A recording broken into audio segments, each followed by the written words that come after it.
ભાઈઓ આજે બહુ લેટ થઈ ગયેલું હતું એટલે અમે ફટાફટ તૈયાર થઈને નીકળી ગયેલા હતા પાર્ટી જવા માટે. ફટાફટ મેં આવી ગયો કમ્પ્યુટર ક્લાસીસ પર અને આજે મેં સુંદરી દોરલી છે જુઓ. આના માટે કોમેન્ટ કરજો તમે. પછી અમે આવી ગયા નાસ્તો કરવા માટે. નાસ્તો કરીને પછી અમે આવી ગયા બસ સ્ટોપ પર. બસ સ્ટોપ પર આવીને અમે પછી પેલીની રાહ જોવા લાગ્યા. એટલે કે બધા બસની રાહ જોતા હતા.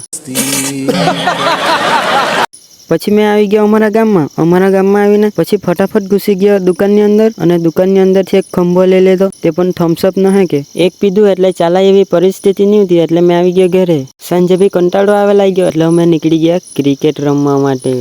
પછી અમે પહોંચી ગયેલા હતા ગ્રાઉન્ડ પર અને ગ્રાઉન્ડ પર આવીને આપણા ચચ્ચુભાઈ જોવો ને બધા બોલરને ધ્રુજાવી નાખ્યા. આજે તો ઠંડુ લાવેલા હતા કારણ કે આજે આપણા ચચ્ચુભાઈની બર્થડે છે. આજે આ ભાઈ પર જરા ટાઈમ નહીં મળે તો પણ આપણા માટે આવેલા છે. જુઓ તમે ઠંડુ પીને ફટાફટ આપણું પાછું ચાલુ થઈ ગયું અને આજના માટે આટલું. હવે મળીએ નવા વિડીયોમાં.